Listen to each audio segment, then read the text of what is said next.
l'apôtre Philbert Mongota, Loïc Mopassi et Maman Love Mélodia Mopassi, et tous les fils et les filles, les petits-fils et les petites-filles dans la maison, collaborateurs, collaboratrices, responsables et les membres des groupes et des comités divers et variés. Dieu vous introduit dans votre nouveau niveau de grâce apostolique au nom de Jésus-Christ.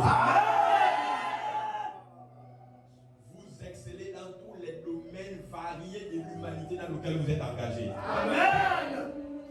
Dieu fait de vous intrépidement la tête et non la queue. Amen. Il n'y a jamais dernier.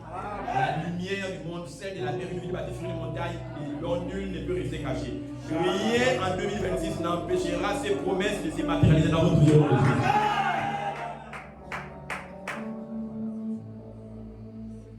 La Bible dit que Dieu, Genèse chapitre 3, verset 16-17, dit à Ève, parce que tu as mangé du fruit de la connaissance du bien et du mal, et Adam, parce que tu as profané l'interdit, tu cultiveras la terre, tu brûleras les ronces et les épines. Tu mangeras la sueur de ton front.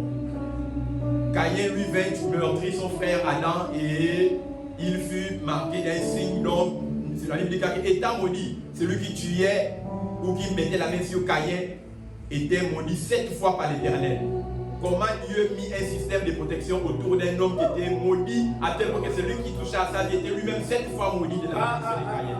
Si un homme maudit, Dieu lui a protégé 7 fois, toi en 2026, Dieu te protège tes allers-retours et ton séjour. À la vitesse de ton amen, Satan fait une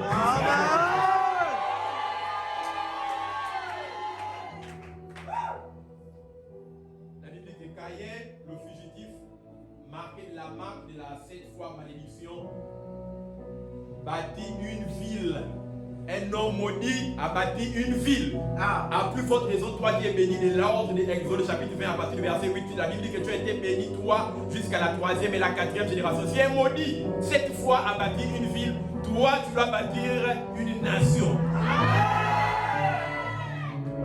Réalise ça. Ésaïe 60, verset 22 dit que le plus petit d'entre vous, Soteria, écoutez-moi bien, deviendra 1 millier. Et le moindre d'entre vous deviendra une nation. Quand j'ai réalisé ça, c'est là où Dieu m'a interpellé de changer le nom de notre église. Amen, amen. Le plus petit deviendra 1 millier. Et le moindre deviendra une nation. Je ne sais pas ce que tu touches dans lequel c'est petit, mais Dieu fait de cela 1 millier. Un magasin deviendra 1000 au nom de Jésus. On comptera le PIB du Gabon en commençant par ta fortune parce que tu fais partie des gros contributeurs. Yes. Ton nom figure dans le classement Forbes 2026 à la vitesse de ton. Rien ne croit pas. Moi je travaille. Est-ce que c'est l'église des exploits? Amen. Il y a des choses quand je dis, j'ai l'impression que c'est comme ça commence à me tourmenter l'esprit. J'ai dit ton nom figure dans le classement Forbes des femmes et des hommes les plus riches en 2026. Ne regarde pas la réalité, regarde la vérité de la parole. Est-ce qu'on peut acclamer Jésus?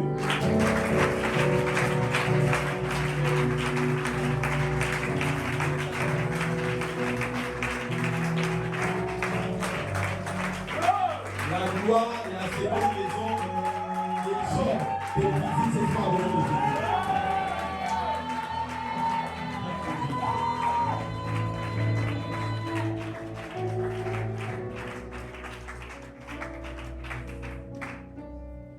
Aujourd'hui, c'est l'introduction, mesdames et messieurs. Je me propose d'aller un peu lentement et sûrement. Amen. Parce que à partir de demain, ça va être brutal. Le temps que ce séminaire, il est court, nous avons 3 jours, c'est ça, non? Hier, aujourd'hui, demain, dimanche. Veuillez prendre place en vous asseyant sur la vilaine tête macrocéphale de Satan. Il n'y a rien, il n'a rien, c'est un chien. Amen. Bâtard, sois-tu Satan. Ta présence ici est une insulte avérée pour le monde des ténèbres. Il a tenté de t'empêcher de venir par la pluie. Les incidents, les accidents, les programmes saturés. Mais une fois de plus, tu as encore assis sur ta tête. Thank you, Jesus. Alors, je vais introduire, il y a avec moi introduction. Il est 19h49, on doit finir ici à 20h30, c'est ça non? Pour nous permettre de rentrer un peu plus tôt parce que souvent j'extrémise un peu mon temps de passage. Je ne veux pas que aujourd'hui on dure. La thématique, objet de notre étude s'intitule 2026, l'année. Hein? Avec Dieu, nous ferons des espoirs. Avec Dieu, nous ferons des espoirs.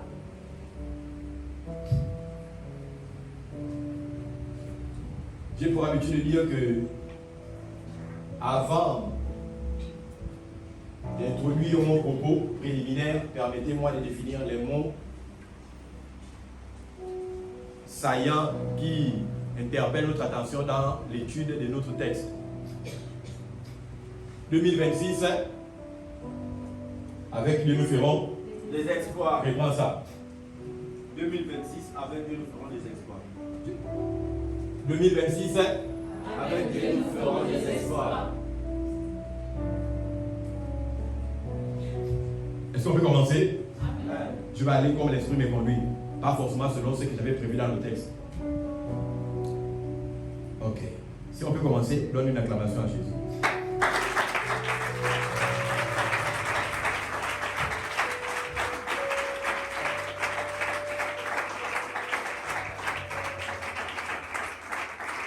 Ok.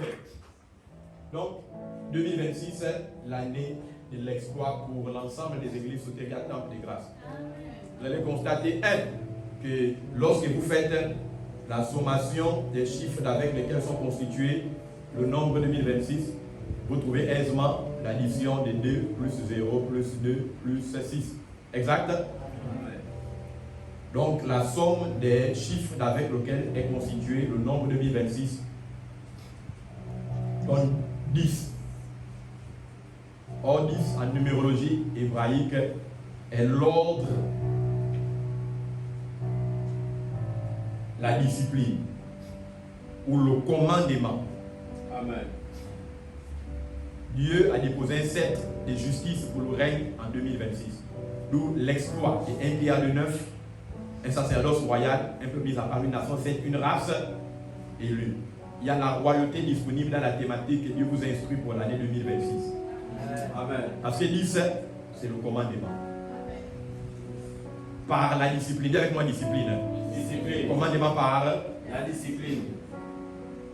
D'ailleurs, il y a 10 commandements dans l'ordre d'Exode chapitre 19, verset 1er, Exode chapitre 20, verset 1, 13. Vous pouvez regarder ça à l'intérieur. Maintenant, quand vous faites la sommation des chiffres du nombre 2026, vous allez vous rendre compte qu'il y a 4 chiffres qui ressortent à notre attention. Allons-y ensemble. Le premier, c'est quoi? 2. 2 en numérologie représente l'unité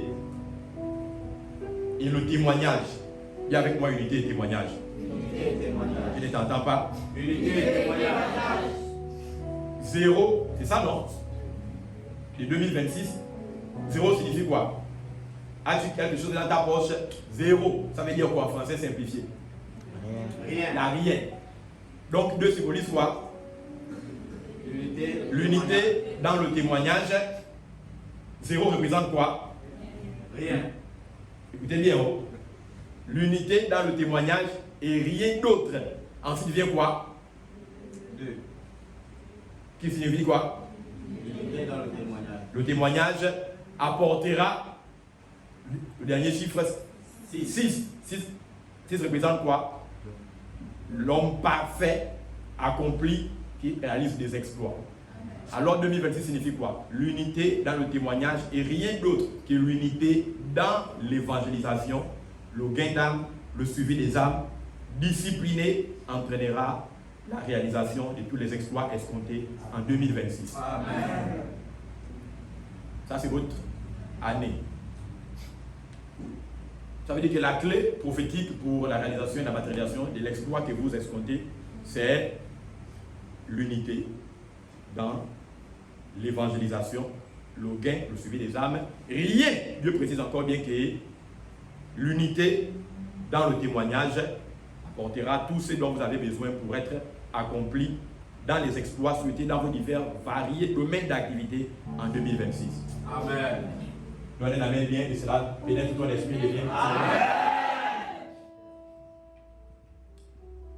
Maintenant, 2026 étant défini l'année de l'exploit. Dis avec moi année. Année. C'est le deuxième mot souche qui capture et interpelle ma modeste attention. C'est quoi une année, mesdames et messieurs? Quand on parle d'une année, il y en a plusieurs. Il y a l'année sabbatique, hébraïque, il y a l'année commune, le calendrier grégorien romain. Bref. On ne va pas toutes les citer. C'est quoi une année? Une année est, d'après le dictionnaire Larousse, dans le calendrier grégorien romain, est définie comme étant la révolution complète de la Terre autour du Soleil dans un temps de 365 jours, ou un quart. Amen. Amen. Une année est définie comme étant, deuxièmement, je réponds bien, ça va. C'est bon? Une année définie comme étant le renouvellement de 12 mois de façon cyclique qui commence le 1er janvier et s'achève le 31 décembre. Calendrier grégorien, confère, je précise bien. Une année est également définie, terceau, comme étant le renouvellement périodique de 8760 heures, 565 600 minutes, 12 mois dans l'année, 52 semaines, 365 jours et 366 jours si l'année est bissextile. Amen. Est-ce qu'on a compris ça? Ça veut dire que donc l'exploit en 2026 consiste à réussir 565 600 minutes. Amen. Vous avez combien de minutes à réussir pour que l'année soit une année d'exploit? 565 600 minutes. Vous avez 8760 heures dans laquelle chaque heure compte pour crier bonne année 2027. Et 8784 heures, c'est l'année bissextile, donc elle contient 366 jours. Une année également définie en terminologie hébraïque comme étant Tsana, qui veut dire l'an hébraïque. Cette année contient 360 jours différemment. C'est une année de 10 mois, normalement, et qui commence le 21 septembre et qui termine normalement le 23 septembre de l'autre année prochaine. C'est ça une année. Maintenant, c'est quoi l'exploit? La troisième terminologie de notre thématique 2026, l'an de l'exploit. C'est quoi l'exploit, mesdames et messieurs? Quand on parle d'exploit, qu'est-ce à dire? L'exploit,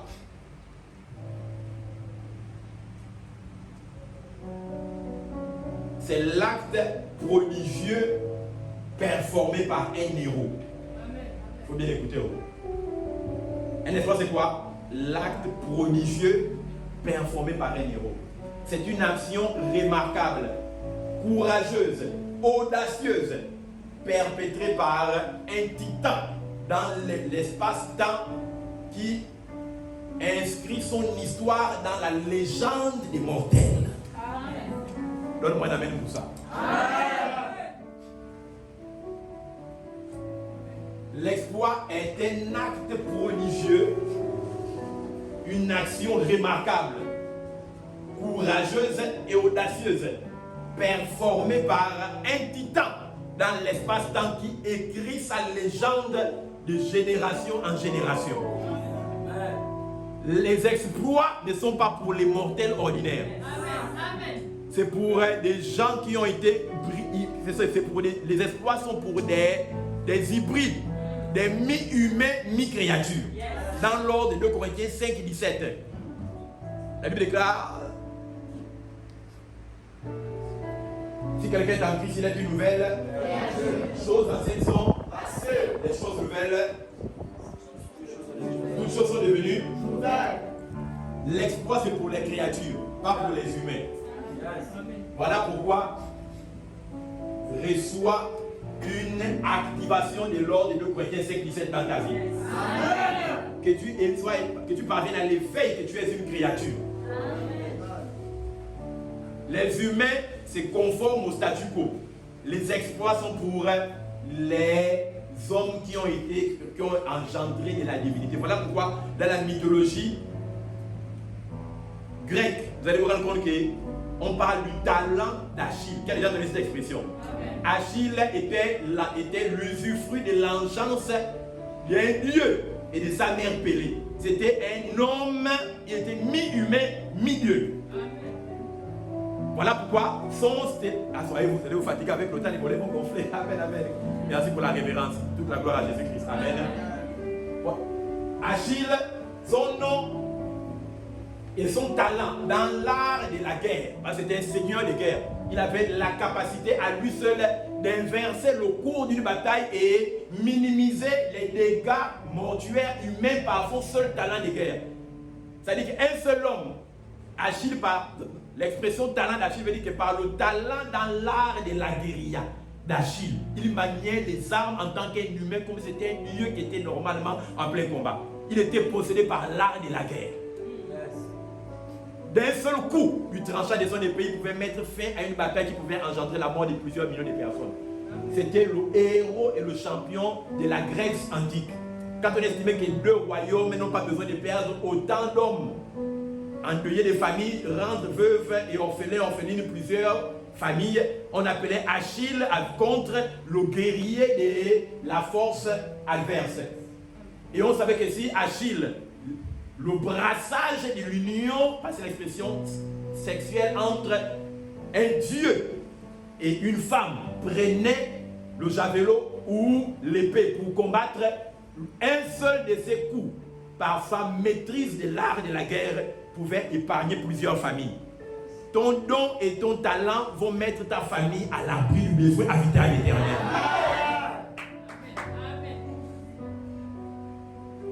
Il y a des enfants et il y a des enfants. Être né humain, père humain, mère ne nous donne pas le même bridage adénique. Certains sont nés pour, dans une seule vie, éradiquer l'histoire de la pauvreté familiale. Pendant que d'autres sont nés pour conformer le statu quo et se coucher à chaque fois devant les dents et les tribulations. Voilà pourquoi la réaction que vous avez face à la parole détermine votre altitude dans la vie. Que Dieu te distingue dans ta génération comme étant un solveur. Que tu rehausses l'image et le statut familial. Tu es venu pour mettre fin à l'histoire de l'arrassement des Satan. Isaïe avait 7 enfants, mais c'était l'enfant illégitime, l'homme méprisé, celui qui sentait mauvais, qui gardait les boucs, les brebis, les moutons dans la forêt, qui était celui qui devait changer et élever le nom familial. Où tu commences n'est pas important, c'est l'ambition qui te guide basée sur les motivations de la parole et le prix à payer qui détermine la grandeur que tu vas fixer comme étant le standard familial. Tu n'es pas n'importe qui.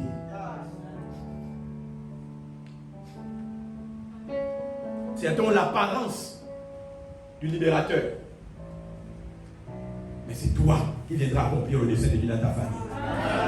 Ne néglige pas ton mec du talent. Écoutez-moi bien, moi j'aime quelqu'un de cultivé, même si je ne suis pas instruit. Michael Joseph Jackson, le roi de la pop, est le 9e enfant de Jackson. Il est né dans une maison qui avait la taille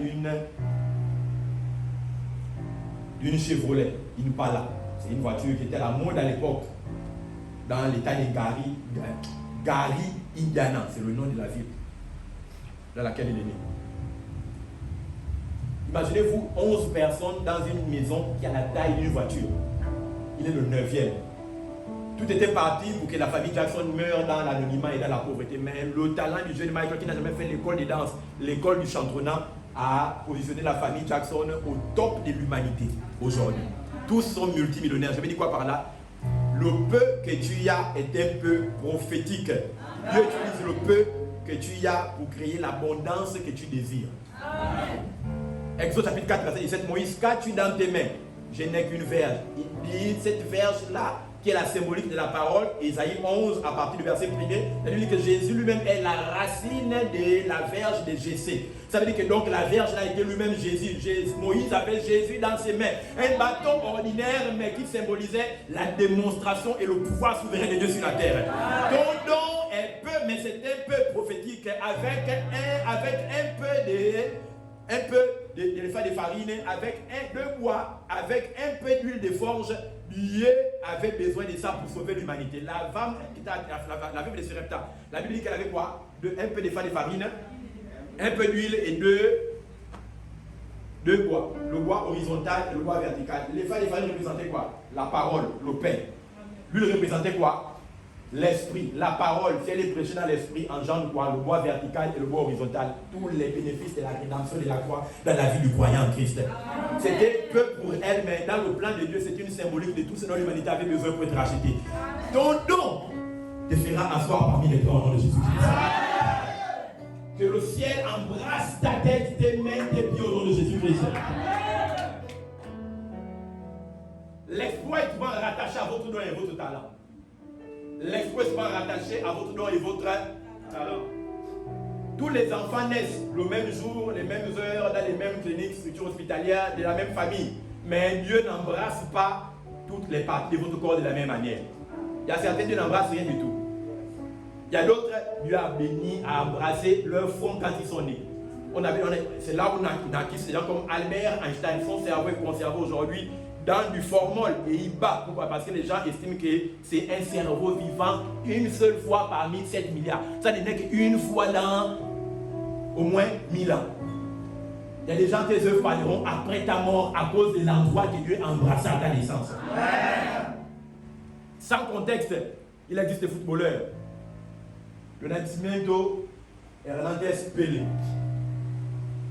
Il y a eu Socrates, le grand footballeur. Diego Armando Maradona. Il y a eu Ronaldinho. Il y a eu Ronaldo, le 9 brésilien, le meilleur 9 je pense. Il y a Cristiano Ronaldo du Portugal. Il y a Lionel Messi, mais lorsqu'il est question des prouesses techniques footballistiques, je pense, mesdames et messieurs, que si nous nous mettons d'accord, aucun don et talent n'équivalent à celui de Ronaldinho. Dans mon œuvre, la vie. Bon, maintenant, les contestataires, il y a même certains commencé à faire allusion à Cristiano Ronaldo. Ou encore un certain Augustis Oronko Djedje Okocha. Mais je pense que Ronaldinho, c'est un des meilleurs. C'est le ciel qui a embrassé ses pieds. L'exploit vient de la découverte de votre don et de votre talent. Je reviendrai sur ça demain. Amen. Yes. Le temps.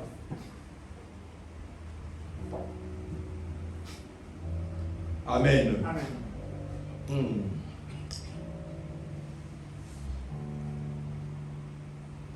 J'introduis. Mesdames et messieurs, comprenez ceci. En guise d'introduction, c'est que notez que toute percée dont regorge les Écritures est orchestrée par le surnaturel. Lorsqu'on parle d'exploit, ça ne peut pas être la combinaison de votre savoir intellectuel et vos prouesses physiques humaines. Il est souvent, s'il est question de l'Église, de l'orchestration du surnaturel. Amen. D'ailleurs, la définition de l'exploit, c'est quoi? Une œuvre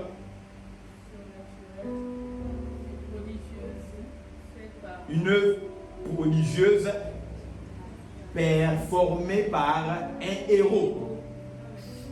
Une action de courage audacieuse perpétrée par un géant dans l'espace-temps qui écrit son histoire de génération en génération. Le prodige, l'exploit, émane souvent de l'endroit de votre corps que le ciel a embrassé avant que vous ne fussiez formés dans le ventre de votre mère. Donc la manifestation de l'exploit émane de la connaissance de votre talent ou la manifestation innée naturelle du don de Dieu dans votre vie. Amen. Les gens dont nous adulons et acclamons aujourd'hui, quelquefois, n'ont pas découvert leur talent. ils l'ont manifesté naturellement. Quelquefois, la manifestation de votre don dans l'exploit est perceptible des autres et est perçue de vous-même. Qui comprend ce que je suis en train de dire? Michael Jordan, le plus grand basketteur de tous les temps, 6 titres NBA, était talentueux comme avocat d'affaires. C'était son ambition, mais ce n'était pas le plan destiné de Dieu pour sa vie. Amen, amen. Amen. Il n'y a pas d'avocat d'affaires multimillionnaire, multimilliardaire. Mais son don avéré pour le basketball, bien qu'il soit dépourvu de capacités athlétiques, 1m98 au moment où il y avait certains qui avaient 2m32, 2m38 comme les Karim Abdul-Jabbar, le défavorisaient pour devenir un grand. Il est même allé se pendre à l'âge de 16 ans dans l'intention, par ignorance, de pouvoir allonger sa taille. Bien-aimé, le don de Dieu va te positionner surnaturellement souvent dans les endroits là où la terre n'est pas nantie des capacités physiques. Votre don ne s'exprime pas dans l'endroit là où vous avez le caractère et le corps normalement de la réussite. Isaïe avait 7 fils. Le prophète Samuel fait moindre celui que Dieu lui montrait comme étant roi. Samuel avait l'habitude d'écouter la voix de l'Éternel. La Bible dit que lorsque le grand frère de David arriva, le premier, Abinadab, la Bible dit que Samuel, l'homme de Dieu, moins prophète majeur, la Bible dit que la parole de Samuel ne sortait pas sans avoir touché la terre quelquefois il y a accompli.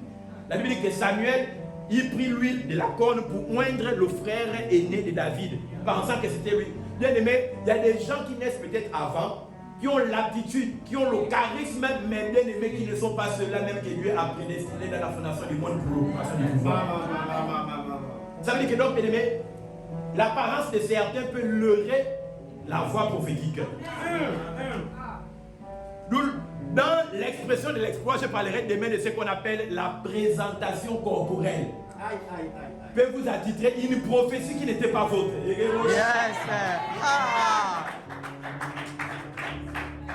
Amen. Ce que Dieu dit peut se confondre avec ce que l'homme de Dieu voit. Et l'homme de Dieu bénit ce qu'il voit et non pas ce qu'il a entendu de Dieu. Jacob n'a pas été béni dans les voies du Seigneur. Son nom signifie Féman. Mais c'est lui qui est devenu le père de la nation d'Israël en tant que le deuxième né. Le mystère du parfum aimant et le mystère du vêtement l'ont fait tromper la vue et flouer de son père Isaac. Et il s'est approprié, arrosé une bénédiction ancestrale jusqu'en 2026 qui n'était pas pour lui. Le mystère du parfum et du vêtement ont fait qu'un homme devienne le père d'une nation dans laquelle il n'était même pas supposé être légataire. Que Dieu t'habille de l'humilité et de la faveur au nom de Jésus.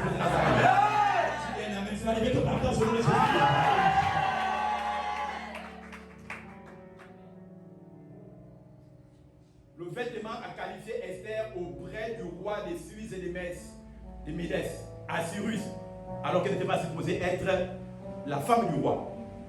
Vous avez déjà lu la Bible, non? Elle n'était pas supposée être la femme du roi. Et on va... Oh, ça va être brutal, mes frères. Amen. Ça va être brutal. Restons dans l'introduction.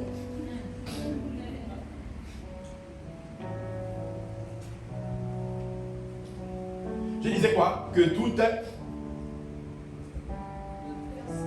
percée contenue dans les Écritures est orchestrée par le surnaturel.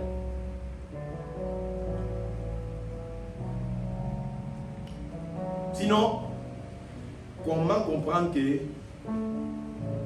un ingénieur agro-pastoral, un fermier, comme Noé eut construit l'arche, non pas seulement qu'il a construit, mais après le déluge de 150 jours, l'arche flotta et ne coula pas. Comment un ingénieur agro-pastoral, un fermier s'est imposé dans le domaine de l'ingénierie maritime dans lequel il n'avait pas de compétences? C'est l'orchestration du surnaturel. Dieu l'a fait réussir dans un domaine d'activité et de compétences dans lequel il n'était pas prédéfini réussir. Première leçon pour réussir les exploits, pour performer les exploits, pour abattre un travail titanesque dans un temps restreint, l'écoute et la voix de Dieu te concerne.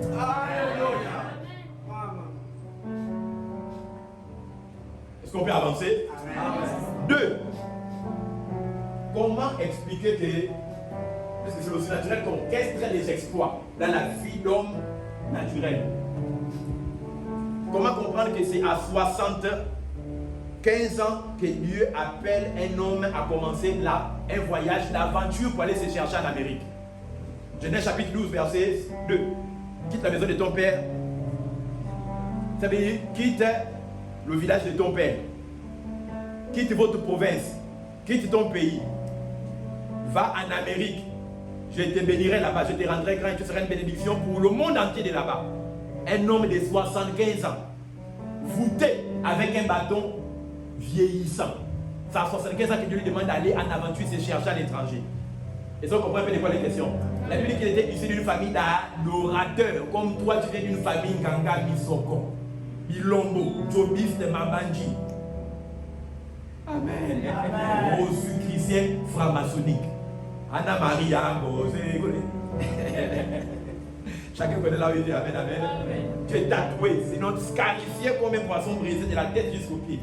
Les points cardinaux en même temps. Amen. Mais c'est là-bas, bien aimé, là où Dieu a dit qu'il était le fils de Charan, un maître idolâtre qui était rebelle, il ne supportait pas les rituels parentaux, mais quoi qu'il ne connaissait pas Dieu. L'appel de Dieu dans la manifestation de l'exploit vient quelquefois même depuis les origines. Vous refusez de vous soumettre aux rites initiatiques familiales et ancestrales dans lesquels les autres sont pliés. Vous n'avez pas la foi, mais vous savez que c'est incompatible à la réalisation de votre destinée prophétique au niveau de la Bible. C'est l'un des vecteurs qui permet de pouvoir tracer votre chemin. Dieu laisse toujours une fissure face aux murs qui sont positionnés devant vous. C'est à vous de saisir l'opportunité qui vous est offerte à votre niveau pour pouvoir attraper la corde et vous hisser au sommet des grands. Attrape cette corde au nom de Jésus de Nazareth. La fermeté de ton caractère dans une famille idolâtre et la fissure que Dieu a laissée dans le mur de ta qualification pour la réalisation de ton exploit. Souvent, c'est dans le caractère. Abraham se refusait de se soumettre à l'idolâtrie familiale. Il n'était pas croyant, mais il y avait quelque chose dans sa génétique qui rappelait qu'il est né de Charan, un homme idolâtre, mais que dans la pensée éternelle de Dieu, ce serait lui le père de la foi vivante dans la nouvelle génération. Amen. Amen. C'est que tu refuses sans comprendre pourquoi. Trace ton destin pour la grandeur. Amen. Comment comprendre que c'est à 80 ans que Dieu appela un homme pour l'envoyer comme étant le libérateur d'un peuple qui fut 430 ans dans l'esclavage, Moïse. 80 ans. Est-ce que vous réalisez que Moïse a vécu 120 ans, 40 ans pour être appelé au ministère, 40 ans pour être formé dans le ministère et 40 ans pour être envoyé exercer le ministère. Dieu l'appelle à quel âge? Dieu l'appelle pas à 40 ans là où il est dans la vigueur de la jeunesse. Dieu l'appelle à quel âge? 80 ans. Donc il est déjà frappé du vieillage, il est dans le 3e âge. Écoutez-moi bien, la manifestation de l'exploit n'est pas attachée à votre jeunesse. À votre âge. Le colonel Sanders, KFC, j'ai vu sa photo de baptême lorsqu'il était baptisé à l'église évangélique. Il avait 53 ans. Rien ne présageait qu'il deviendrait milliardaire propriétaire du KFC. 53 ans. Il a eu 13 fois ses business détruits. Donc 8 ont été détruits et cassés par le gouvernement pour raison des projets routiers. Il n'a pas désenchanté, il n'a pas désespéré, avait animé une foi ferme à son créateur. Finalement, il est devenu colonel Joseph Sanders, président fondateur de KFC, avec aujourd'hui 11 000 magasins succursales dans le monde entier. Il a commencé son premier KFC après 13 échecs, 13 business non plus détruits. Il avait 53 ans.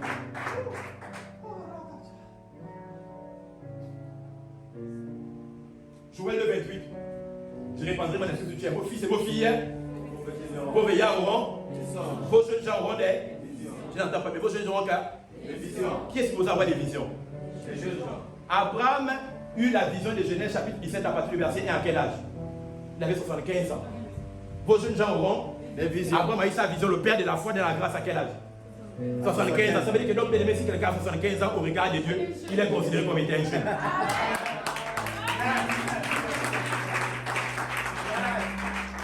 Si tu as 75 ans et en dessous, je t'annonce une bonne nouvelle. Tu es jeune.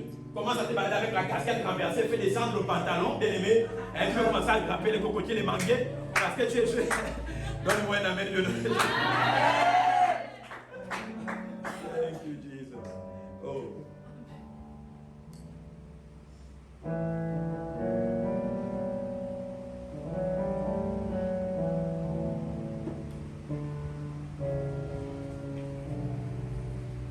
vous réalisez que c'est à l'âge de 69 ans que Sarah fut mariée la deuxième fois. Vous savez ça, non? Qui a déjà lu ça dans la Bible?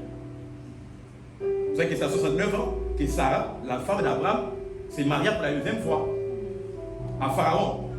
Et ça à 79 ans, 10 ans plus tard, qu'elle s'est mariée à Abimelech. La Bible dit qu'à 79 ans, c'est terrible, ils sont choqués. Sarah était mariée 3 fois. Le père Abraham était un proxénète. Pour lancer les affaires, il a vendu sa femme en moyennant une dot pour lancer le cap. Ça, c'est le jeu de Dieu avec son serviteur. Moi, je n'en ai pas dedans.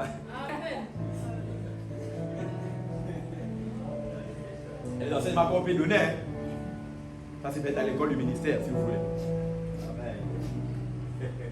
Elle avait 69 ans lorsqu'elle fut mariée à Pharaon, son deuxième mariage, et 79 ans lorsqu'elle fut mariée à Abimelech. Et la Bible dit qu'elle était belle à tel point, elle était tellement, elle était belle, mais la Bible précise qu'elle était sensuelle. Quel âge? 79 ans. Sensuelle veut dire d'une beauté qui fait que l'homme... Donc Pharaon, 69 ans, Abimelech, 79 ans, frappé de la beauté, de la sensualité, du sexisme de maman Sarah. À tel point que quand Abimelech, le roi, l'a vue, elle était tellement belle d'une sensualité que la langue tombait, il salivait devant la maman Sarah, la mère dans notre foi en Christ. Bien aimé, quel âge? 79 ans. Esther Asada. Lorsque la reine Vashti refusa de pouvoir se présenter et faire le tour de sa beauté pour égayer les congénères, son mari roi, le roi des Mèdes et des Perses, la Bible dit qu'Esther remporta le lauréat de la beauté féminine de tout le royaume des Mèdes et des Perses. Donc Esther fut nommée Miss Monde, puisque c'était le plus puissant royaume à l'époque. À quel âge? Elle avait 85 ans. Il y avait moi 2026, l'année de mariage scandaleux. 85 ans. On peut calculer ça par l'âge de son père Mardoché, son père adoptif. C'est parce qu'on n'est pas une école de ministère. Amen, on est là pour enseigner. Amen. Oui. Mardoché est son père adoptif, donc son oncle, puisqu'elle était orpheline des pères et des mères. C'est dans la Bible que j'ai vous donner les références. Je n'invente rien. Elle avait quel âge? Une maman de 4, imaginez-vous au Gabon, une femme de 85 ans devient lauréat du prix de la beauté gabonaise. Miss Gabon, à quel âge? 85 ans. La Bible était la plus belle femme de tout le royaume des Mèdes et des Perses. 85 ans. Bien aimé, c'est ce qu'on appelle le liquide métal, chapak. Un liquide souple. Lorsque vous le touchez, mais une fois qu'il pénètre votre système immunitaire de défense et se mêle à vos os, vos nerfs, vos tendons, vous rajeunissez et vous donnez une beauté sans pareil et sans faille dans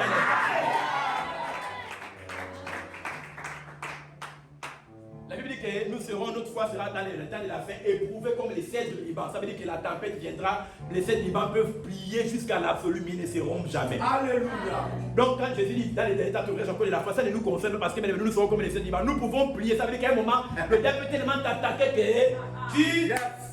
La Bible dit l'athlète n'est pas couronné s'il n'a pas couru selon les règles. Aucun athlète au monde, que ce soit Pelé, n'a été en forme tout le temps de sa carrière footballistique. Il y a des temps de forme et il y a des temps de méforme. Mais bien aimé, le juste tombera 7 fois, se lèvera 7 fois, 77 fois.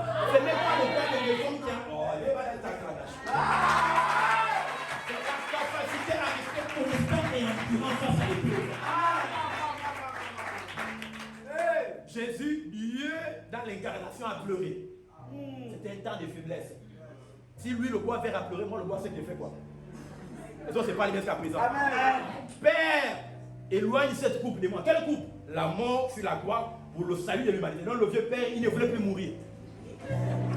Lui, il ne voulait plus mourir, il veut que nous on reste. Oh, ça tape. Que Dieu te bénisse mon frère. Amen. Qu'est-ce qu'il a vu à Marie de Magdala pour que le frère, il décide de rester sur terre? Seigneur. Non, bien aimé Satan, hein, on peut tout dire. Hein. Que Dieu le bénisse là où il est dans le feu. Amen. Amen. L'âge n'est pas un facteur quand la prophétie de Dieu doit rentrer en manifestation dans votre vie.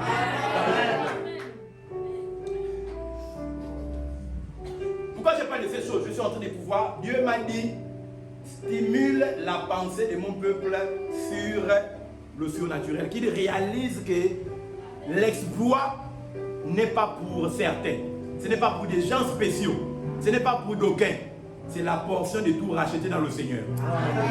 Tout né de nouveaux croyants est né d'une famille d'exploits. L'exploit est génétique à la nouvelle créature. Plus dangereux encore pour vous qui êtes ici de Pasteur Méry. Pourquoi? Parce que quand on regarde notre lignée familiale, l'engeance de l'exploit.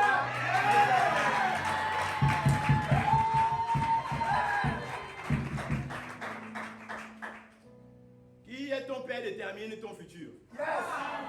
Quelquefois, ce n'est pas ce que tu connais qui te fait réussir, mais c'est de qui tu es né qui te fait réussir. Il y a des gens au Gabon, bien aimé, on peut faire 1000 ans de jeûne et de prière, il ne peut plus s'appauvrir. Pourquoi? Parce que, bien aimé, c'est de qui dont ils sont nés qui détermine en même temps l'outcome de leur futur. Je ne suis pas né d'un bâtard.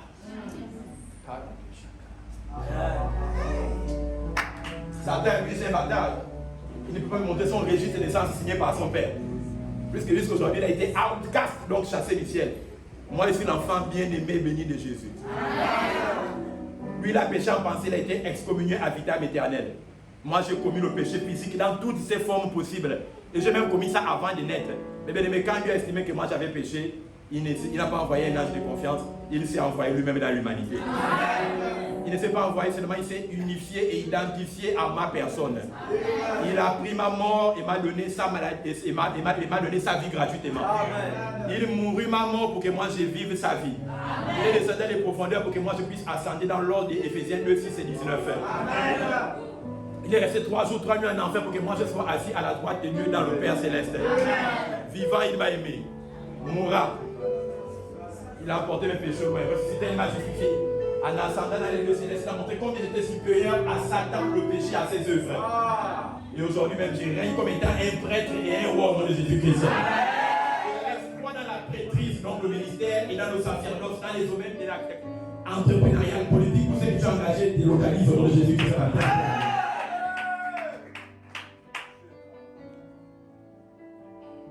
Aidez-moi avec le temps, 21-27, je termine dans 2 minutes. Comme nous avons dit, c'est l'introduction. Donc, pour conclure, Dieu m'a dit, à la clôture de la préparation de cet événement, que mon fils Emery, je suis le grand metteur en scène. Et je veux que tu joues un rôle pour moi dans ces films, que tu suscites pour moi des hommes et des femmes qui vont rejouer les actes des apôtres. Et l'ère étant biblique dans la réalité des rues du Gabon. Je veux que tu ramènes sur la scène les œuvres mythiques, héroïques, les exploits performés par les saints et les dignes patriarches des temps passés dans les rues de Libreville, dans la réalité. Dieu m'a demandé de vous dire ceci. L'exploit, ce n'est pas pour d'aucuns, ce n'est pas pour certains, ce n'est pas pour des gens spéciaux. C'est votre portion en tant que racheté dans le Seigneur. Tout croyant, écoutez bien, est né d'une famille d'exploits. L'exploit est génétiquement impliqué en vous. Vous êtes né de nouveau supérieur à Satan. Jean chapitre 3 verset 7 lui dit, l'homme qui est né de l'esprit, on entend son bruit, on essaie là où il va et là où il vient. Le surnaturel fait partie de votre ADN. Amen. Amen. Ésaïe chapitre 18, si je ne me trompe pas, à partir du verset 8 dit, moi et les fils et les filles que tu m'as donnés sommes pour des exploits. Marc 16 verset 18 dit, voici les prodiges, les signes et les exploits qui accompagneront ceux qui auront cru. Français courant. Amen. Amen. Amen. Donc, bien aimé, le croyant ne chasse pas après l'exploit. C'est l'exploit qui chasse tous ceux qui ont cru. Est-ce qu'il y a des croyants dans la salle ici? Voici les signes, les prodiges, les exploits qui accompagneront ceux qui auront cru. Un croyant est génétiquement fabriqué pour performer des records. Sur la terre des hommes, il y a le livre des records Guinness. Mais dans Zion, il y a le livre des records divins. C'est le grimoire qui contient les exploits les plus dangereux de l'histoire de la planète Terre. De ces titans sous la forme humaine, l'hybride des dieux couplés avec l'humain par la nouvelle naissance antécédant à l'ère de la loi ou de l'ère de la grâce qui ont frappé la terre avec le sceau de la domination. Ils ont fait des records pour certains, d'autres établis des records, et pour d'autres, les records qu'ils ont performés ne sont encore pas prêts d'être égalés. Samson, un homme d'exploit, avec sa force légendaire, il y a 70 renards. Et toi, tu demeures sur le lit avec un problème de maladie. Or, la Bible déclare plus grand que Samson est celui qui est en vous. Colossiens 1, 15. La Bible dit, en Christ reposait la plénitude corporelle de la divinité. Moïse avait l'onction, Élie avait l'onction, Élisée la double portion. Mais la Bible dit que Christ en lui reposait la plénitude corporelle de la divinité. Et la Bible dit que c'est Christ. La Bible dit voici le mystère de tout temps qui a été caché aux sages et aux rois de l'époque, mais qui est manifesté en notre temps. Christ en nous, les croyants, l'espérance de la gloire. Le plus, en vérité, le royaume de Dieu est forcé, ce sont les violents qui s'en emparent. Et je vous le dis, de tous les fils qui sont nés d'entre les femmes, il n'y a pas paru plus grand prophète que Jean-Baptiste. Il était le plus grand des prophètes de toute l'ancienne alliance parce qu'il a seulement introduit Jésus dans le ministère par la présentation. Mais la Bible dit que le fils de l'homme, celui qui est devant vous, est plus grand que Jean-Baptiste. Et la Bible dit que le plus petit dans le royaume des cieux est plus grand que Jean-Baptiste. Pourquoi? Parce que, bien aimés, nous opérons dans un ordre millénaire d'exploit sans précédent. Jean était le plus grand pour avoir annoncé. Nous sommes plus grands que Jean, quoique étant le plus petit dans le royaume, pour avoir vécu la vie que Jean lui a vue mais qu'il n'a pas touchée. Moïse a marché, Moïse a fendu la mer rouge. Jésus, lui, il est venu élever la dimension. Il a marché sur les eaux. L'université de Massachusetts en Californie du Sud nous dit ceci.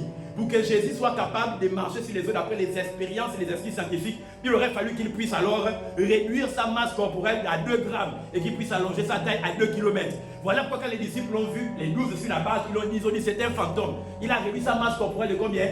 À 2 grammes. Il a allongé sa taille de combien de kilomètres? 2 kilomètres. Quand ils l'ont vu, ils ont dit c'est un fantôme, ce n'était pas lui. Pourquoi? Bien aimé, parce que Jésus s'est mu à les 14. C'est notre royaume, c'est plus grand que le record du livre Guinness.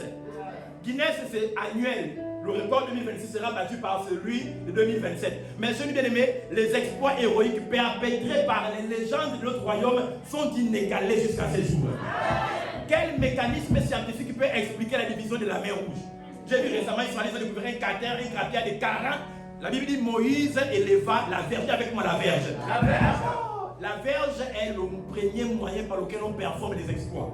La Bible déclare, Exode chapitre 4, 17, que quand tu as dans la main une verge, il dit non, lève la verge. La Bible dit que Moïse éleva la verge. Et un vent puissant de l'Est souffla, et la Bible dit la mer se divisa cellulairement. Les molécules maritimes de l'eau se sont divisées. La Bible dit que le peuple d'Israël, ils étaient 3 800 000, ils sont passés à sec. Ça veut dire que donc la mer s'est non seulement fendue, mais même la boue sous l'eau s'est divisée. La Bible dit qu'ils sont passés à sec. Ça veut dire qu'il n'y avait pas la boue sous leur talon pour ramener la saleté de l'Égypte à Canaan.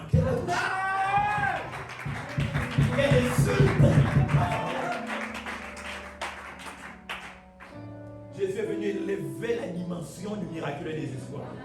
Tu iras plus loin que tous les membres de ta famille qui ont reçu le nom de Jésus. Tu pénètres et deviens un habitation. Tu sais que si dans ta famille il y avait quelqu'un qui était Premier ministre, ça veut dire que le plus grand au Gabon, après le Premier ministre, c'est qui? Ça veut dire que si de loin ou de près, il y a quelqu'un qui était connecté à toi dans ta famille et qui était Premier ministre. Tu comprends que t'es aimé? C'est ça que je vais dire amen tout à l'heure. Amen. Exode chapitre 4, 17, la Bible dit prends la verge. Dis avec moi la verge. Ésaïe 11, 1, la Bible dit que Jésus est la racine de la sémence de la racine de la verge de Jésus. C'est avec la verge que Moïse a fendu la mer rouge. C'est avec la verge que Moïse a frappé le rocher et il a vomi de l'eau. Ah, les exploits. Comment un rocher peut vomir de l'eau, mes frères? C'est avec la verge que Moïse éleva de la main droite le bâton sacré. La Bible déclare, écoutez-moi, l'exploit est attaché à notre vie. Est-ce que vous réalisez qu'avec la même verge, Moïse éleva le bâton sacré vers le ciel? La Bible dit pendant 40 ans. Moïse donna 2 repas pendant 40 ans, chaque jour, la manne et l'écaille au peuple d'Israël. Pendant 40 ans, 2 repas par jour à 3 800 000 personnes. La verge, Ésaïe 11, Jésus est la sémence de la racine de la verge de Jésus. La verge ici représente quoi? La parole, le premier instrument de performance, des miracles, des signes, des prodiges. L'exploit, c'est la parole. Amen. La Bible déclare Jean 1, au commencement était la parole. Tout a été créé par elle. Rien de ce qui a été créé n'a été créé sans elle. En elle était là. La vie était la lumière du monde par laquelle on performe les prodiges. Les exploits sont performés par la parole. Amen. Voilà que je crois que ta profondeur dans la parole détermine ta hauteur dans ce monde. Ta profondeur dans la parole détermine ta hauteur dans ce monde. Pour performer les exploits, la parole, la parole, la parole. Ton attitude face à la parole détermine ton altitude dans la vie. Ton attitude face à la parole détermine ton altitude dans la vie. Ta profondeur dans la parole détermine ta hauteur dans ce monde. Garde tes pieds fermes sur la parole en te tenant droit sur la tête de Satan et tu obtiendras des témoignages terribles et phénoménaux. Que Dieu fasse de toi un homme d'exploit au nom de Jésus-Christ. On va avec l'attache Jésus. 2. Permettez-moi rapidement. La nouvelle premier moyen, c'est quoi la parole, non? La parole. Par lequel on performe les exploits. 2. On n'a pas le temps, je vais sauter certains. La nouvelle naissance. Et avec moi là, c'est l'un des vecteurs de performance de l'exploit sur terre. L'un des moyens pour performer les exploits, c'est la nouvelle naissance. Dans l'ordre d'Éphésiens 1:13. Vous aussi, vous avez reçu la parole de vérité, l'évangile de votre salut par lequel vous avez été gravé du sceau de l'Esprit Saint. La nouvelle naissance par l'équation repentance envers de plus foi en Jésus-Christ entraîne le vrai salut. Il faut être véritablement de nouveau pour entrer, pour opérer naturellement dans le spirituel. Amen. Amen. L'authentique nouvelle naissance vous fait opérer naturellement, spirituellement. Amen. Amen. Amen. Amen. Il y a des faux sauvés et il y a des vrais sauvés. Les vrais sauvés opèrent naturellement, spirituellement. Yes. Parce qu'ils sont nés d'une famille surnaturelle. Confère Jean chapitre 3, l'homme qui est de l'esprit est comme l'eau. On entend son bruit, on ne sait pas là où il va, là où il vient. Tu n'apparais pas dans le radar de Satan. Amen.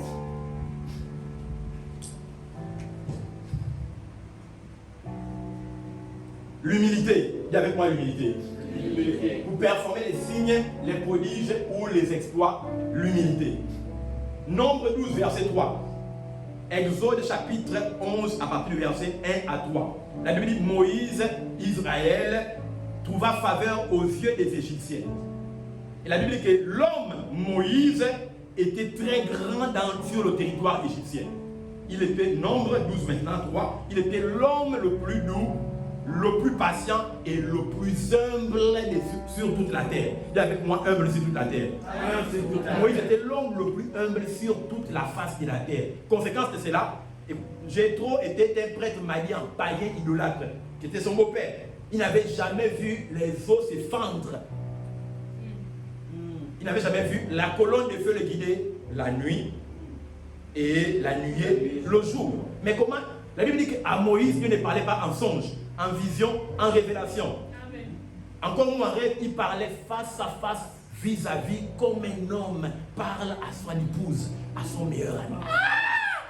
Et lui, il a un peu de ce que moi j'ai tout aujourd'hui. Maudit soit celui qui ne fait pas mal au diable. C'est une insulte contre la rédemption. C'est une insulte contre la rédemption.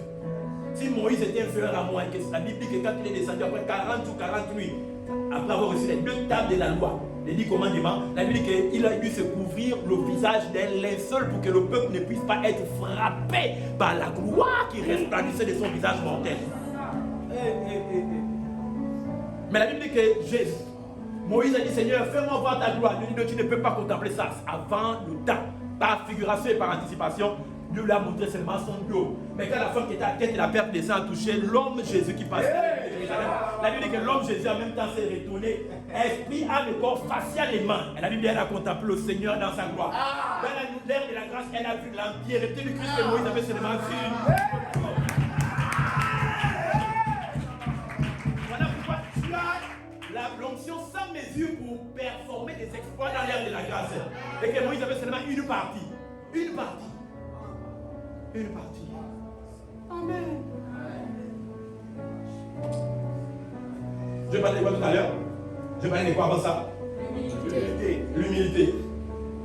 J'ai trop prêtre Madian qui n'a ni vu la mer se diviser, qui n'a ni vu le rocher vomir de l'eau. Instruis Moïse. Moïse, tu t'épuises. À cette allure, tu mourras rapidement. 3 800 000 personnes. Tu ne pourras pas les juger. Choisis des hommes sages qui auront un bon témoignage. 70 qui, eux, aideront à administrer et à juger le peuple. Regardez que Moïse, qui parlait avec Dieu face à face, n'a pas dit que lui, c'est un prêtre malien, païen, idolâtre. Il n'a rien à m'apprendre. Je parle avec Dieu face à face. Lui, il n'est même pas d'abord dans la lignée d'Israël. Tu n'as rien à m'apprendre. Bouge. La Bible dit qu'il a fait quoi? Il a écouté. Il a laissé Dieu le parler au travers de la bouche d'un incirconcis, un chien. Bien-aimés, nous ici, nous sommes devenus trop grands pour nous soumettre à l'autorité de notre homme et de notre femme de Dieu. Parce que nous avons appris un peu quelques petits cours de prophétique à gauche et à droite. J'ai des choses à dire. Hein? Amen, amen. Attention. Attention. Et pendant qu'on j'ai compris en disant ceci, je n'ai rien à cacher. Cette histoire de si on ne se soumet pas, un père, un ami de votre père, un ami du père de votre père qui abrite la rébellion est déloyal. Amen. Et je te dirai pourquoi.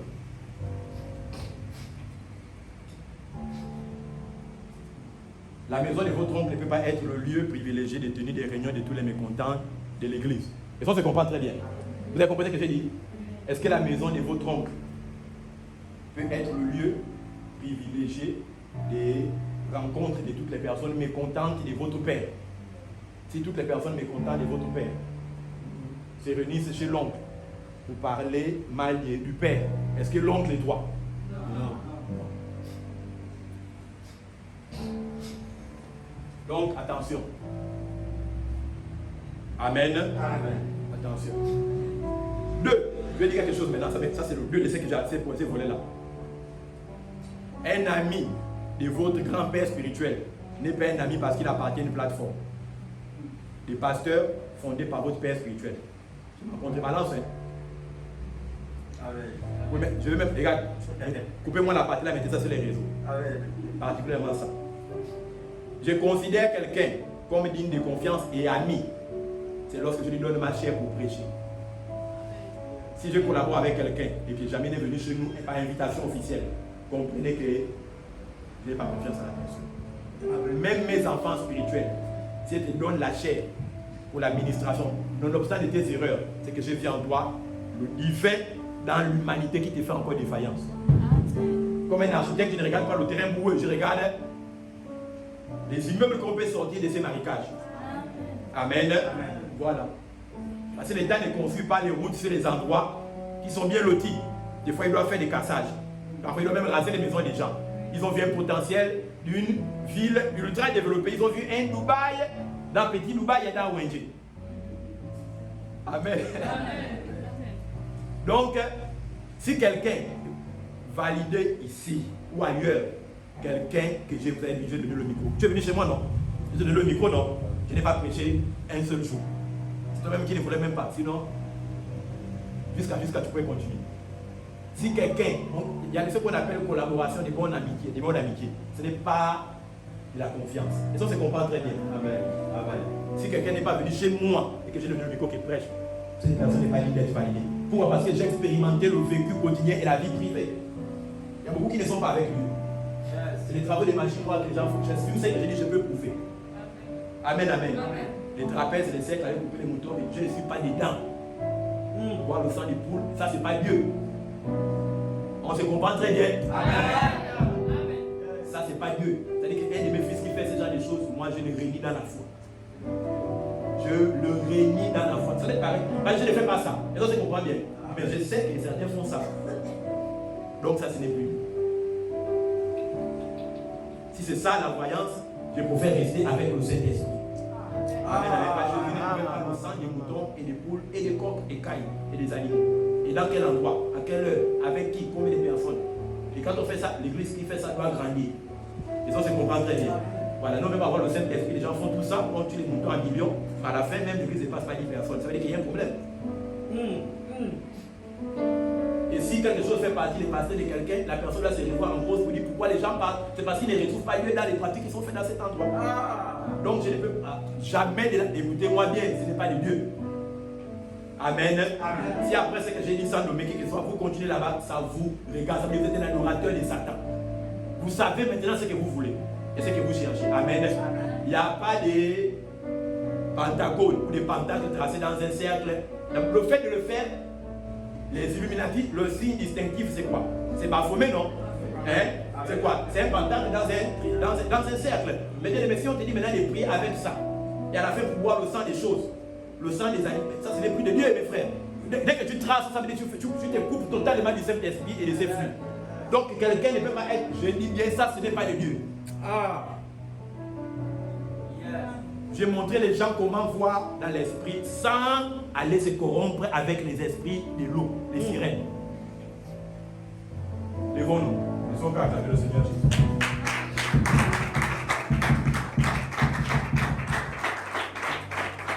Soit c'est la mission, soit c'est la rédemption.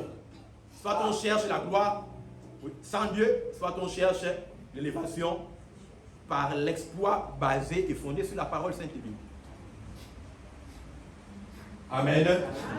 Si un père tombe dans un caniveau, c'est pour que ses enfants n'y tombent jamais. Amen. Amen. Amen. On ne me dit pas, j'ai vu, j'ai touché du doigt, j'ai expérimenté, je peux dire, ça c'est de Dieu ou ce n'est pas de Dieu. On ne juge pas les gens sur des fausses croyances. Les on a dit, il faut avoir les preuves avant de se prononcer. Amen. Amen. Dans mon cas, j'ai les preuves. Donc, je vais compris. Seigneur, donne-moi l'humilité pour opérer dans l'exploit prédit pour moi en 2026. L'humilité, vous n'êtes pas dans les bonnes dispositions spirituelles lorsque vous ne croyez plus en la capacité de vos parents spirituels de vous diriger. 2, vous les haïssez quelque part. 3, vous les méprisez inconsciemment par le rejet de l'instruction donnée, l'abandon de la tâche à effectuer. Et quand vous ne pouvez plus travailler dans un esprit d'équipe, ça veut dire que vous n'êtes pas dans les bonnes dispositions. Amen. Amen. Quand vous êtes incapable de travailler dans l'esprit d'équipe sous un père, une mère, vous n'êtes plus dans les bonnes dispositions pour recevoir. Et souvent les noirs de dualité se forment avec des personnes qui sont frustrées. Chacun son histoire, mais ils auront un point, un dénominateur commun. Ici n'est pas de dénoncer, mais c'est de pouvoir intercéder. Je veux que chacun d'entre nous, puisque nous sommes là pour l'exploit. Amen. Amen. Je veux que chacun d'entre nous dise, Seigneur, mets en moi l'humilité. Écoutez-moi bien, la Bible dit le juste tombera 7 fois, se lèvera 7 fois, 77 fois. Moi, je n'ai pas peur, je n'attaque pas quelqu'un. Le ministère peut nous séduire. On pense qu'on est grand. Sans un père. Vous allez vous rendre compte que la grosseur d'un mouton n'épargnera jamais le leadership d'un berger pour le guider des Nzanyon, nouvelle cité jusqu'à la Carotière. Peu importe comment le bœuf est gros, il ne peut pas quitter lui-même d'ici jusqu'à la Carotière. Il terminera fauché par un grumier ou par un camion. Amen. Ça veut dire que le diable fait quoi? Il injecte le semblant de la réussite hors des lieux et de la liberté de votre parent spirituel. Pour que vous pensiez que vous êtes. Écoutez-moi bien, Satan, ce n'est pas te voir riche qui le dérange. Il rend plus riche même que Dieu dans ces temps de la fin. Le diable, lui, il est prêt à te donner tout ce que tu désires matériellement et financièrement pour autant que tu puisses sortir de la couverture. Géasi est devenu riche, mais au prix d'avoir perdu la paix dans le don du ministère, comme étant le prophète qui devait sauter dans les souliers d'Élisée pour devenir le prochain prophète majeur. C'est-à-dire que Satan lui a donné la richesse même pour qu'il puisse tuer son appel. Et la fin de quoi? Il a été riche, il a perdu son appel, mais la finalité c'était quoi? La mort par la lèpre blanche. Satan ne te fait pas sortir sous manteau de tes parents spirituels, sous la base d'une fausse gloire manifeste. C'est-à-dire qu'on voit déjà que tu réussis. Pour la gloire, il te fait sortir pour t'abattre. Le diable ne regarde pas ton succès présent, il regarde ton ministère futur et l'impact de ce dernier dans la vie des gens. Bien aimé, si Jésus avait été tué avant le sacrifice sur la croix de Golgotha, il n'y aurait pas eu aujourd'hui 3,5 milliards de croyants sauvés sur terre. Satan a proposé à Jésus quoi? Change le pain, change les pierres en pain. Laisse l'œuvre pour aller chercher quoi? Laisse l'œuvre pour aller travailler. Oui. Postez-toi selon la gloire de ces mondes. Ça veut dire que pour la gloire de ces mondes, pour le manger, le boire, pour les cortèges de véhicules, Jésus avait été dans un dilemme. Satan lui proposait d'intégrer une loge Framakeya pour qu'il puisse devenir normalement puissant dans le système babylonien au détriment du système missionnaire dont il était le légateur, le médiateur. Satan va te proposer un poste de fonctionnaire dans son gouvernement. Babylone, quand normalement tu es supposé être le roi dans le gouvernement des cieux. Le diable va te donner un morceau de pain, mais en contrepartie, il va te demander la boulangerie tout entière. C'est que tu ne pourras jamais lui restaurer. Tu seras content de manger un pain entier quand tu avais demandé à Satan un morceau. Mais quand il te demandera en contrepartie une boulangerie entière, tu seras dans l'incapacité de rendre. Le diable et le malin parce qu'ils rompt et violent ses accords. Je peux donner les exemples des gens qui ont été trompés par le diable. Pépé Kaleka Bassele, le chanteur. Vous connaissez, non? On l'a donné 30 ans, on a dit tu régneras comme ce n'est pas permis. Il a régné seulement pendant 11 ans. Les autres 19 ans, Satan lui a volé ça. C'est dans une réunion des satanistes en Inde qu'il apprend d'un nouveau sorcier. Lui qui était le dernier niveau de l'ordre du Maïkari, qu'il va mourir demain. Il dit, ce n'est pas possible. Si 30 ans, j'ai seulement régné 11 ans, il me reste 19 ans. Le diable lui dit, Satan a quitté la réunion en même temps. Qu'il ne soit pas questionnable. Le diable et le malin, pourquoi la Bible dit que Jésus va enlever l'église, les racheter vont souffrir 3 ans, il va goûter la souffrance. Puis la Bible dit que Satan qui a été enchaîné sera déchaîné pour encore régner 1000 ans parce qu'il aura volé 1000 ans aux gens qui ont fait des pactes pour la gloire, le succès, la richesse. Il a le droit légal de revenir parce que ça, ils le lui ont donné. La Bible dit dans la main gauche, la richesse et la gloire. Mais dans la main droite, la longévité de vie. Voilà pourquoi quand tu vas sur le ganga, il te touche la pompe pour te consulter parce qu'il prend 5 ans de ta vie. Si tu vas te chercher ces 5 gangas, il te prend 5 fois 20, 5 fois 5. Ça fait 25. Ça lui appartient. Ça dit si tu viens en Christ et que tu n'es pas né de nouveau authentiquement, tu n'as pas pris la mort de Jésus pour que lui prenne ta vie. Amen. Amen. Tu n'as pas pris la vie de Jésus pour que lui prenne ta mort. Tes 5 ans-là ne peuvent pas être restaurés. Pourquoi il y a des morts prématurés? Parce que les jeunes cherchent le succès dans l'église et dans le monde sans Dieu. Donc, si quelqu'un a été dans une sainte marabout, il a perdu 25 ans de sa vie. Donc, si tu veux mourir à 60 ans, moins 25 ans, tu rends compte que tu vis seulement pendant 35 ans.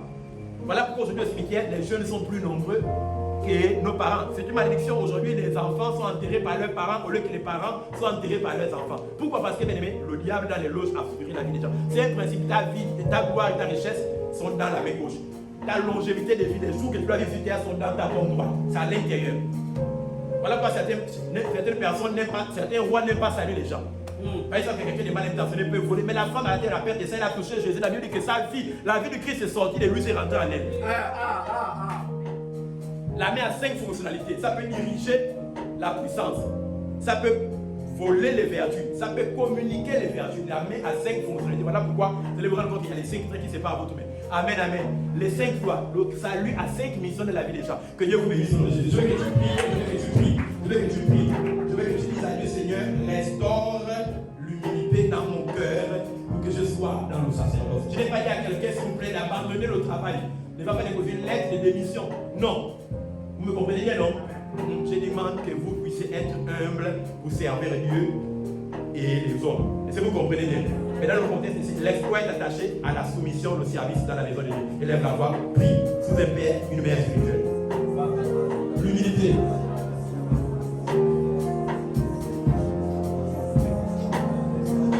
On fait pas ça les mêmes. Je ne l'ai pas prévenu, sinon ça va prendre du temps. Bouche fermée destinée, emprisonnée, bouche ouverte destinée détachée.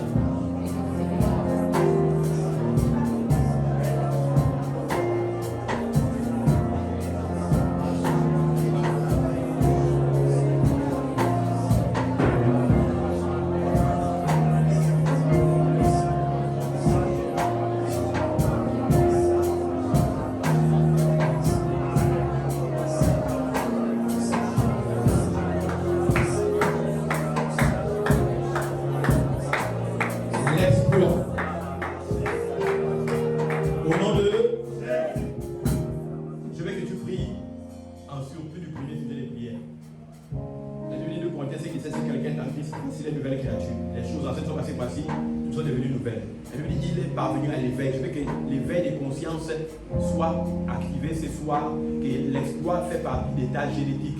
Tu es né d'une famille surnaturelle. Donc, il est naturel pour toi de manifester le surnaturel naturellement. Je veux que maintenant même, tous tes sens, ton homme tridimensionnel puisse activer les mécanismes de performance de l'exploit. Que faire des records, que ta vie ne soit plus tracée à l'humanité.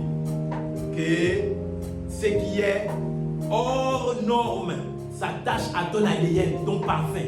Que ta vie reflète record seulement et record.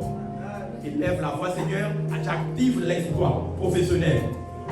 L'exploit mental comme Asada Esther, comme Maman Sarah. L'exploit dans le domaine de la santé physique. Fort comme un ange, avec la vigueur des yeux. Redondant et calmant comme un rocher.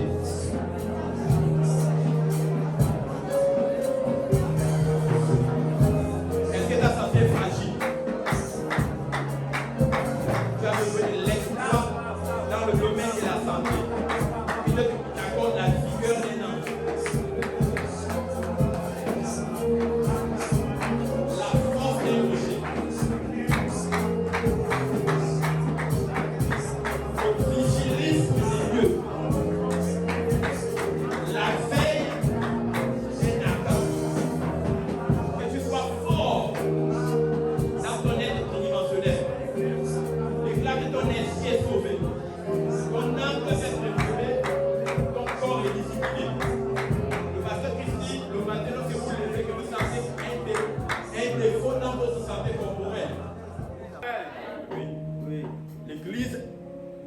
L'église grandissante, c'est un exploit. Amen. Non seulement de 21 jours de jeûne et de prière. Ça a changé le paradigme. De façon de faire. Nous avons des témoignages, ceux qui sont présents ici, ils savent de quoi il est question. Amen. Une jeune femme, depuis l'âge de 10 ans, elle est dans la courage, elle vient d'intégrer l'église, ça ne fait même pas encore 3 mois. 2 mois à peine et demi. Une certaine sœur, dont le nom commence par BR. Oui. Elle, depuis l'âge de 10 ans, a été victime de la perte de sang. C'est-à-dire que quand elle a les menstrues, ça peut venir pendant 3, 4, 5, 6, 7 mois. Et puis après, les autres 4 mois, les 12 mois de l'année, elle est normale. Et puis après, ça fait l'inverse. Des fois, elle pouvait faire un saigne carrément pendant 6 mois, 7 mois d'affilée. De 10 ans jusqu'à aujourd'hui, la trentaine. Calculez-vous même, ça fait combien? 20 ans de souffrance. Elle allait à Berge-sur-Isère, elle allait à Mongolo, elle allait au CHU de Libreville, donc l'hôpital général. En 20 ans, ça n'a jamais marché. Elle est venue chez nous dans cette période, elle m'a vu à la fin du culte, elle a été introduite par le responsable adjoint de notre deuxième chorale, sœur Charlotte, Pérénie. Elle m'a présenté la sœur m'a expliqué son problème en larmoyant. Je n'ai pas fait quelque chose de particulier. J'ai demandé à l'évangéliste assistant presse de confectionner un travail biblique, des livres, chapitres, versets bibliques. Comment est-ce qu'elle serait guérie par les Écritures? Amen. Guérie par la méditation des Écritures bibliques rapportant à la guérison. Amen. Elle a lu ça, elle a fait 2 semaines, elle dit son propre témoignage. Vous allez voir ça dans le journal des Néagi, le journal des Nations des Églises ambassadeurs. Parce que nous avons un journal qui sont en train de sortir. Qui relate un peu tous les témoignages avec les aperçus, les messages que les gens ont écoutés pour qu'ils voient les témoignages qu'ils vont vous présenter dans le jour. Dans le journal. Alors, elle dit plus le travail spirituel que je lui avais donné se faisait, plus la douleur augmentait de la perte de sang. Ce qui fait qu'à un moment, elle avait l'envie d'abandonner parce que pour elle, plus elle faisait le travail, plus la douleur s'accroissait.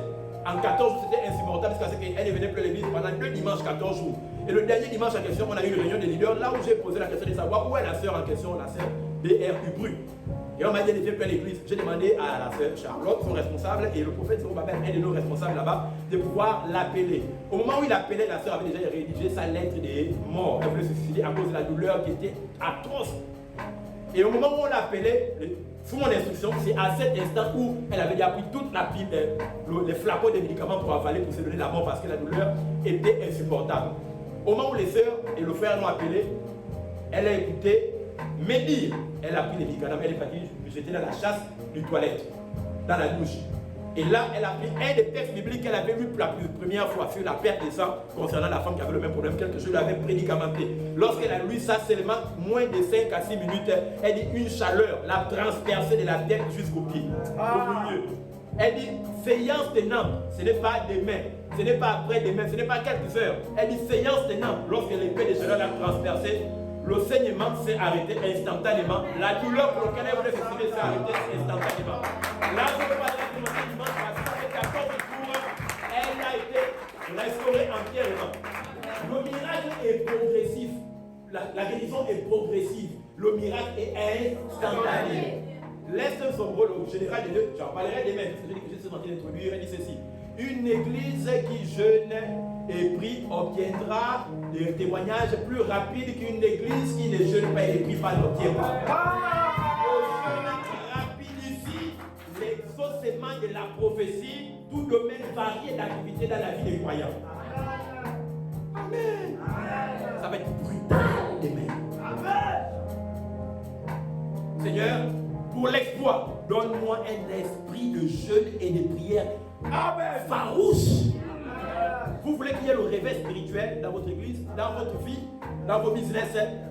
Il dit, priez 6 heures par jour dans une période de 6 mois à 3 ans, en continuant de prêcher l'évangile. Vous obtiendrez le réveil. Renard Bocquet dit, j'ai pris 6 heures de temps par jour avant de monter sur le pupitre pour une croisade. Tous les miracles que vous voyez. Puis le dit, tout croyant doit être bon dans l'art de la prière. Le Père du message de la grâce dit ceci, que de tous les ministères que vous puissiez rendre devant la présence de Dieu, celui dans lequel Dieu veut que vous soyez le plus efficace, c'est le ministère de la prière. Combien de temps tu pries? Susanna Wesley, la femme de John Wesley, le père fondateur des églises méthodistes, la plus grande communauté en Amérique, 856 000 membres, a dit ceci, avec 16 enfants, j'ai prié 13 heures de temps par jour. Toi, tu es célibataire, sans enfant, tu pries combien de temps dans la journée? Si un croyant ne peut pas prier 1 heure de temps sur 24 heures dans la journée, il est victime d'une infirmité et d'une paralysie sur le plan spirituel. Maintenant, je te pose la question, quel est le temps que tu pries? Combien de temps tu prends dans la prière? Il y a un niveau de christianisme pour les bonbons sucettes des enfants qui consiste à déclarer je suis la justice de Dieu. Je peux. Amen, amen. Tout ça que nous avons fait et que nous continuons de faire. Et il y a un niveau là où on est même. Benson Daoussa disait le père du réveil nigérien.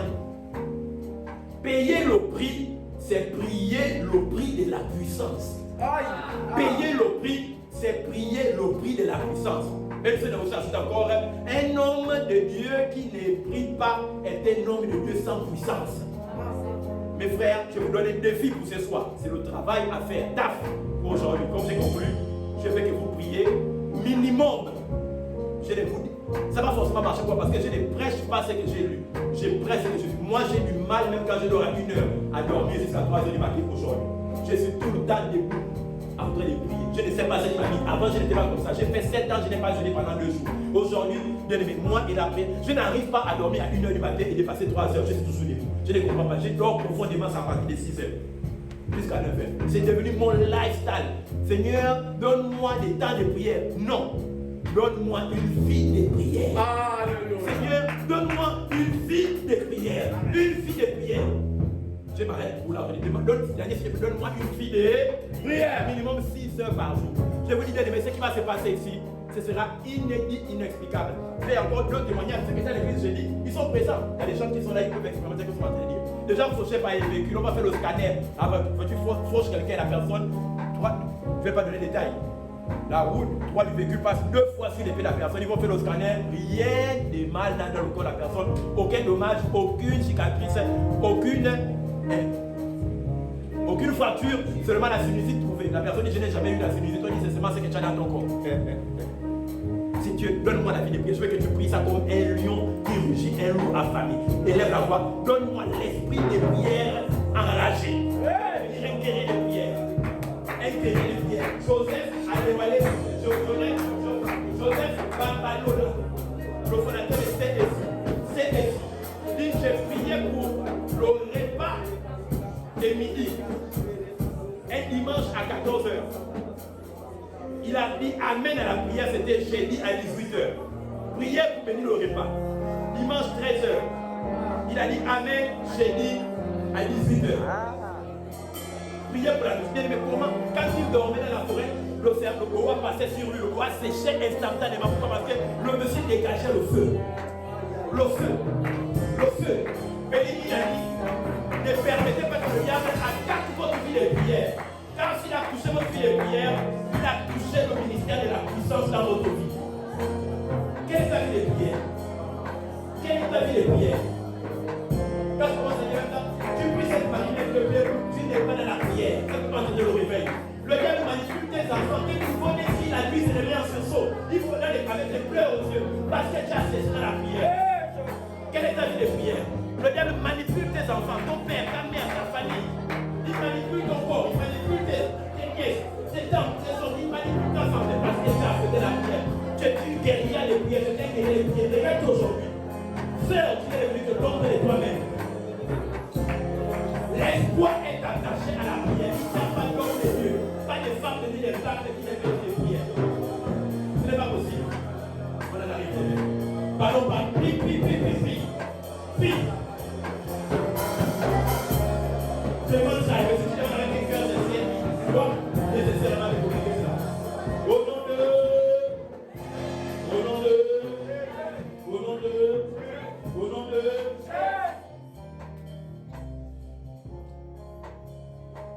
Dag et Guamis disait ceci. Ne choisissez, ne nommez jamais comme responsable des sections de l'église ou ne nommez jamais comme généraux des régiments de votre église des gens parce qu'ils sont bien positionnés dans la société. Mais nommez-les parce qu'ils sont embrasés par le feu. Car s'ils sont embrasés par le feu, ils transmettront ce feu aux membres de leur groupe et l'église grandira dans la puissance. Amen, amen. Soteria, temple de la grâce. Ensemble des églises, les pasteurs qui représentent vos principes, ceux qui sont là ce soir, le séminaire. Est-ce que vous êtes embrasés par le feu? Recevez un baptême inouï de la puissance du Seigneur Jésus-Christ. Que vos ombres guérissent les malades. Vos linges chassent les démoniaques. Que vos mouchoirs jetables, même dans les poubelles des sauveurs, au contact des éboueurs, les guérissent des cancers au nom de Jésus. Que Dieu vous bénisse. Est-ce qu'on peut dire Amen?